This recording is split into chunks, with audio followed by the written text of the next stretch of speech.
تو ایک انہوں نے کہا کہ بچی نے لفظ کہا ایک بچی عمرے کے لیے گئی، میں سمجھا شاید بہت ہی منی سی گئی ہوگی، لیکن آخر میں انہوں نے کہا کہ وہ گئی تو پہلے مدینے چلے گئے، وہاں سے مکے آنا تھا تو حیض سٹارٹ ہو گیا، انہوں نے عمرہ وغیرہ کچھ بھی نہیں کیا، اور ایسے کیونکہ فلائٹ تھی وہ واپس آ گئے، نہ قصر کیا اور نہ کوئی اور مسئلہ کیا، اور پھر وہ شوہر سے صحبت بھی کی۔ یہاں پہ جب وہ پہنچی تو مجھے پتہ چلا کہ وہ منی نہیں تھی، بچی نہیں تھی، بلکہ وہ بالغہ تھی، بلکہ شادی شدہ لڑکی تھی۔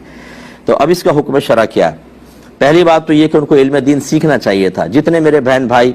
کاش ہم مدینے چلے جائیں، کاش ہم عمرہ کر لیں، بھائی ٹھیک ہے، بہت اچھی خواہش ہے، لیکن وہاں جا کر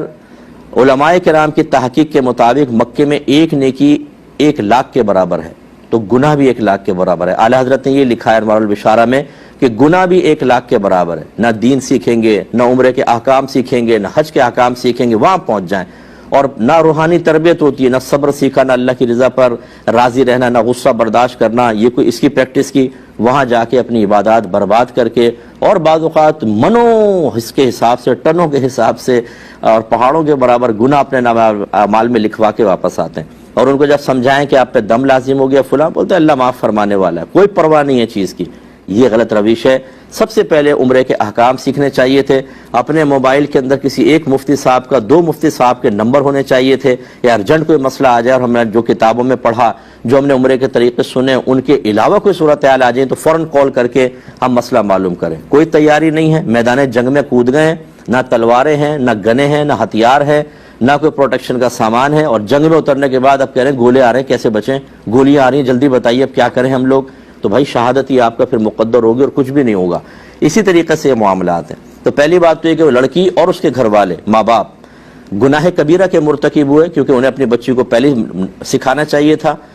احکام یا حیض وغیرہ کے سارے احکام سیکھنے چاہیے تھے، نہیں سیکھے، وہ گناہگار، لڑکی بھی گناہگار۔ پہلی بات تو اللہ کی بارگاہ میں توبہ کریں۔ دوسری بات یہ ہے کہ اگر کوئی، ان کو چاہیے یہ تھا اگر وہ اسی حالت میں وہاں پہنچ گئی تھی اور فلائٹ تھی، وہ اسی حالت میں عمرہ کر لیتی، طواف کرتی اور سب کا عمرہ ہو جاتا ان کا، لیکن چونکہ انہوں نے اس طریقے سے حالت جنابت میں کیا تو دم لازم، یعنی حالت حیض میں کیا، دم دے دیتی، عمرہ بھی ہو جاتا اور دم بھی ہو جاتا۔ اب صورتحال یہ ہوئی کہ ان کو ایک جانور وہاں بھیجنا پڑے گا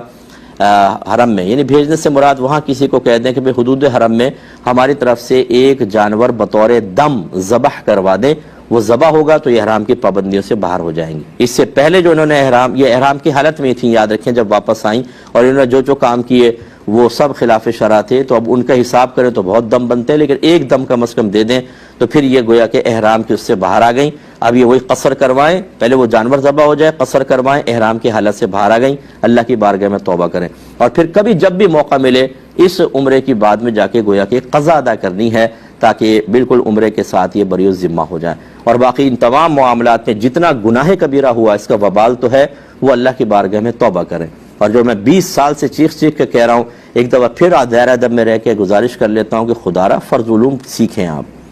آپ کو کہیں اور نہیں ملتا، میرا نمبر لے لیں، میں آپ کو فرض علوم کروا دیتا ہوں۔ فرض علوم سیکھیے، خدا را اپنے بچوں کو سکھائیں، ورنہ میدان معاشر میں یہی بچے آپ کا گریبان پکڑیں گے۔ آپ کو ابھی ہماری بات سمجھ میں نہیں آ رہی، یہ مطالبہ کریں گے کہ اللہ تعالیٰ ہمارے ماں باپ نے ہمیں علم دین سے دور رکھا، اس وجہ سے ہم سے گناہ ہوئے، ان کی غریب فرما۔ اور یاد رکھیں کہ اگر اولاد کی صحیح تربیت نہ ہو، ان کو ضروری علوم جو ماں باپ پہ لازم ہے وہ سکھانے کا اہتمام نہ کریں، کوئی ذریعہ وغیرہ نہ بتائیں، بالغ ہونے کے بعد ان کی وجہ سے، یعنی کم علمی کی وجہ سے، جہالت کی وجہ سے بچے جتنا بھی گناہ کریں گے ماں باپ کے نام اعمال میں بھی لکھا جائے گا۔ آپ نے اس کو معمولی سمجھا ہوا ہے، ہماری باتوں کو آپ سمجھ کر سن کر اگنور کر دیتے ہیں، اس کی کلپ بنا لیں آپ جتنا یہ میرا حصہ ہے، اور اپنے رشتہ داروں میں، دوست احباب میں اس کو تقسیم کریں۔ ہو سکتا ہے کسی کے دل پہ کوئی بات لگ جائے، کوئی دین کی طرف آ جائے اور علم دین سیکھ لے، تو بالکل سیکھیے، ورنہ یہ آپ کا عذر نہیں ہے جی بچی نے ایسا کر لیا، بھائی وہ بچی نہیں تھی، مکلفہ ہو گئی ہے۔ اب اگر وہ خدا نہ خواستہ توبہ کیے بغیر فوت ہو جاتی تو اللہ تبارک و تعالیٰ کی خیر مشیت پر موقوف تھا، اللہ چاہے تو معاف بھی فرمائے، لیکن یہ تو حسن ظن ہے نا، ہو سکتا ہے قہاریت اور جباریت غالب ہو اور اللہ سزا دے دے، اس کی ذات بڑی بے نیاز ہے، ڈرنا چاہیے اس سے، تو اس لیے علم دین سیکھیے۔